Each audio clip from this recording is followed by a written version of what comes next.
Hello friends. Once again I'm back.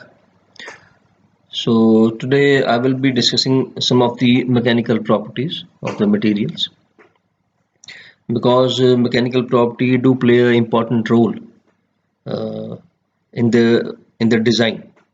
So whenever we are designing some component, we have to select some material, and during the selection of material, their mechanical property play an important role. So let's start with the presentation. So strength, we will start with strength. What is a strength?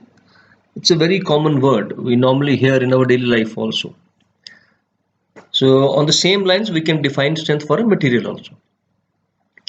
It is the capacity of the material to bear or withstand maximum load without undergoing a plastic failure. Or to cut it short, we can define it as the ability of the material to withstand maximum load or maximum stress. For example, if you can recall the stress strain curve, we have seen stress strain curve for ductile materials or for the brittle materials also. If you can recall that. So this was the stress strain curve. It's an approximate curve I'm draw. This was for ductile materials. This was ultimate strength. And similarly for brittle materials, we have straight lines or lines with slight plastic deformation. So in case of ductile materials, whenever you are selecting a material into some and some making some going for some design, so we take ultimate strength as the criteria. Sorry, we take yield strength as the criteria for ductile materials, whereas when you are using some brittle material, we take ultimate strength as the criteria. So the strength may change depending upon the type of the material. So that's why the best definition is the ability of the material to withstand maximum load. So that is the definition of strength of a material. And further we can describe it, classify it into compressive strength, tensile strength, and all those parameters. Then comes stiffness. It is the property of the material to resist deformation or deflection when the body is subjected to some load or force. So in case of designing any shaft or designing any spring, or maybe some you are using some elastic member, the stiffness do play a role in the design. So we design for stiffness also. That's what is also important from design point of view. Then comes hardness. So what is the hardness? So before I start the hardness, I just forgot to tell you that when we discuss the properties of a material, we have properties of the bulk material, we have properties of the surface of the material also. So these properties have been classified. So when we talk about mechanical properties, most of these properties are of bulk material, except for example, hardness. It is the property of the surface of the material generally. So what is hardness? It is the resistance offered by the material to the plastic deformation caused by indentation. So let's suppose I am using some material. I have designed some component using some material. The component is being used in the machines. Now, whenever a load will come onto that component, come onto the surface of that component, so that the surface has to resist that load. So that is called resistance to indentation. So that indentation may be mechanical or may be due to some abrasion process. The load may act on that surface. So indent basically means putting a dent on that surface. So hardness can be classified as micro hardness and macro hardness. So it's simple. It simply depends upon the load. If your indentation or indenting load is more than 1 kg, so it is termed as macro hardness. If your indentation load is less than 1 kg, it is termed as micro hardness. So this macro and micro hardness depends upon the uh, thickness of the material. We can use big indentation loads for big materials, but for thin coatings, because the coating may break, for thin coatings, so we go for small loads that's less than 1 kg. And as such, there is no standard method available for testing hardness. Various people have devised their own methods which are still being used, and they are very authenticated.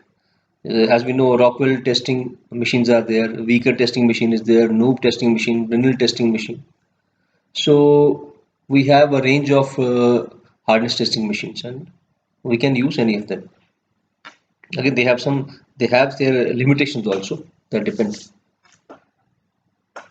So then comes hardenability. No doubt the term is similar to hardness, and yes, it is very much related to hardness.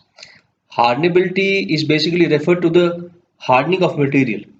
We increase the hardness of the material, but to a certain depth, not only on the surface. So you increase the hardness to a certain depth in the material, and how to do that? We use some heat treatment processes, and we increase the hardenability of the material. So these were the strength, stiffness, hardness, and hardenability. Next comes ductility. As you might be knowing, the ductility, it's a very common term. So it is the ability of the material to undertake maximum plastic deformation before it fails. So, or we can say, in other words, you can hammer a material and draw into some sort of wires also. So sometimes ductility is just similar to malleability also. They have some similarities.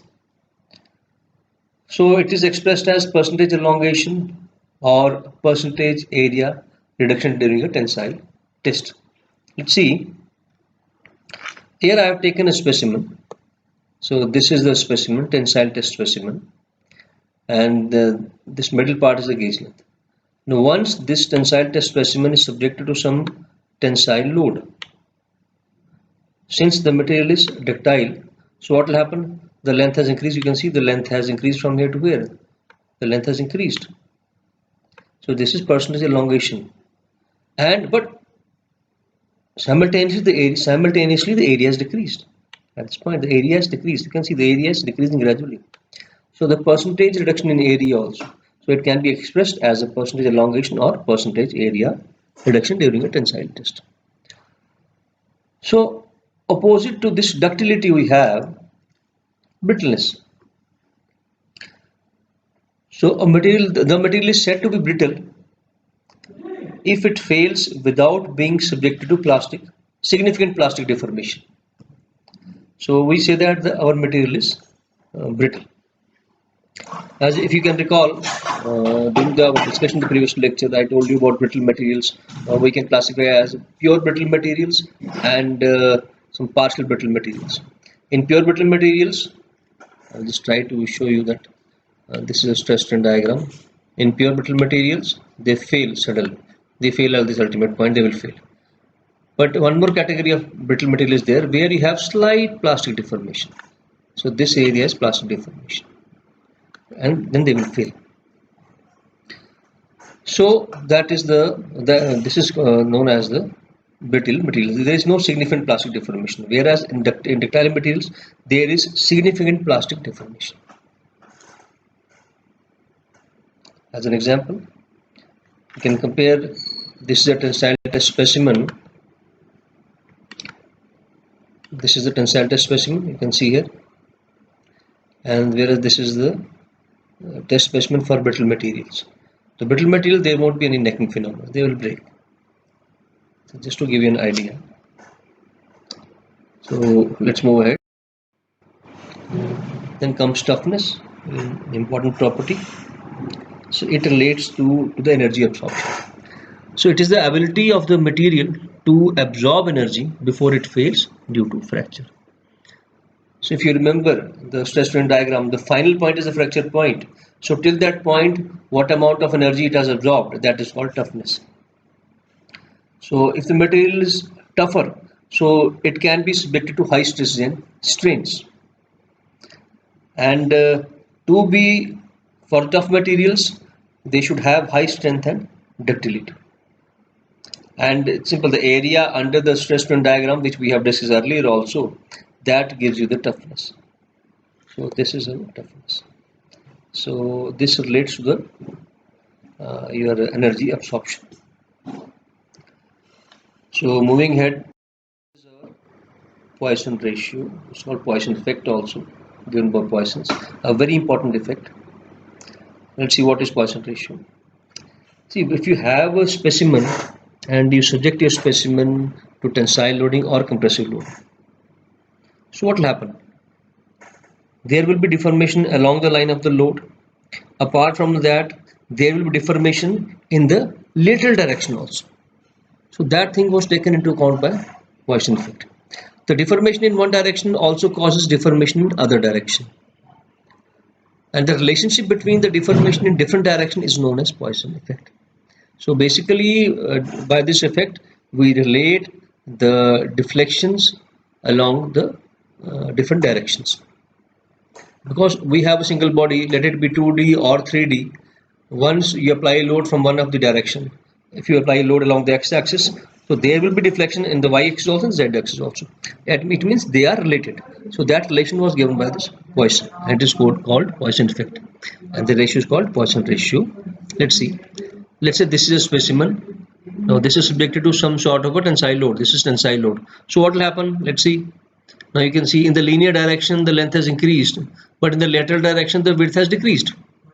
It means they are related. Now, so as we have seen, so lateral strain is proportional to linear strain. So this was given by Poisson, but we cannot work with the proportionality sign. We have to replace it by equality sign. So, but in that way we have to introduce a constant. So this constant is called constant of proportionality and is also known as Poisson's ratio. So it is the ratio of lateral strain to linear strain. This is called Poisson ratio. Now this ratio helps us into designing a machine component. Suppose I'm using a component in a machine. I have to design a component in a machine which will be subjected to tensile testing. So as a designer, I have to select a material. Now that selection takes into account many parameters. So you have to take into account mechanical properties, you have to take into account Poisson ratio also. Because whenever you're using a component in a machine, space limitation is there. So for example, I'm using a component, let's say there is space limitation, tensile load is acting, and because of Poisson ratio, I'm able to calculate the strain in the later direction also. So I can check how far it will go, whether it will sustain the pressure in the later direction, if any. So likewise, we have different possibilities. So in that case, Poisson ratio is a great help for us. So for brittle materials, the value of Poisson ratio is small, and for ductile materials, the value of Poisson ratio is quite large. And this one thing is very important: the Poisson ratio is applicable only within the proportional limit. Now again, to recall, this we have discussed what is the proportional limit. This was your stress strain curve, and the very first point, this point was your proportional limit. So the Hooke's law was applicable within the proportional limit. Similarly, Poisson ratio is also applicable within this proportional limit. Well, once you cross that limit, you enter into a plastic zone. Or we can say with the increasing ductility of the material, Poisson ratio also increases. Some of the values I've shown you here. So these are not exact values, but it's approximate values. Because at times you may have a range. For steel, we have different categories of steel. So as an example, I've shown you steel 0.28, cast iron 0.22, aluminium 0.33. So cast iron is comparatively brittle if you compare it with the steel and aluminium. So you can say the Poisson ratio of cast iron is less than the remaining. So likewise, researchers have designed, have experimented and devised the value of Poisson ratio for various materials. As I was telling you, so selection of material in design is very important. What material you will be selecting, for what component, where it is to be used. So Poisson ratio helps us. So now comes factor of safety. Again, a very important factor. Now, as the name itself depicts safety, it with this factor of safety, you can safeguard your design component. Now, what what exactly it is? It is basically the ratio of ultimate stress to the working stress. Now, what is this ultimate stress? This ultimate stress is the failure stress. As I told you, for ductile material, we take yield point as the failure stress, and for brittle, we take ultimate stress as the failure stress. It varies from material to material, but it is the ultimate, means the failure stress. The working stress is the stress to which your component will be subjected. That is called the working stress. Working stress, you can say, or allowable stress, or permissible stress, or design stress. So these are the stresses. Now, because we never designed our component based on ultimate stress, never. Because if you design your component on ultimate stress, so the moment the loading reaches that point, it will fail without any prior indication. Let's suppose I have designed a chain of a bike. Now I am waiting for ultimate. If it reaches ultimate, what will happen? It will have a good yielding, it will fail. So that sudden failure may cause accidents. So that is why we come down the line. We decrease that ultimate stress by factor of safety. So with this we can make our design more reliable. It gives you a reliable design. Without factor of safety, your design is not complete. Now thing is, from where to get this factor of safety? So researchers have during the past years, they have designed many factor of safety. Now it based upon the complexity of stress or strain in the machinery, or based upon the application, based on the severity of the application where it is to be used. The factor of safety is designed, because it is believed if your design is having a factor of safety more than one, it is safe. But it is not. It is not. This value is not one. See, the basic requirement is more than one, but more than one may go to 5, 10, 20. It depends upon the application. So suppose I'm going for some I'm using wire ropes which are to be used as elevators. So that point is very risky. If my wire rope breaks, the whole elevator will come down. That will be a big accident. So likewise, we have different applications. So depending on the application and severity of the stress and strains, complexity of stress and strains, these factors of safety are designed. So as an example, as I've shown you, for repetitive loading, it is more than 10. For complex stress and strain situations, they may come up. Let it be some of the engines, some of the reverse engines. You may get complex stress strain situations which you cannot anticipate. So that then in that case it may go beyond 40 also. Boilers, the range of 5. Then wire rope, as I was telling you, it is greater than 10. So you must understand, this is very important for the designer. You cannot skip it. And remember, we never design on ultimate stress. We come down the line, we use factor of safety, reduce that stress, and then design it on those limits, just to be on the safer sides. So this is all from my side for this presentation. Hope you have understood. Thank you very much, and hope to see you soon in the coming lectures. Thank you. Thanks again.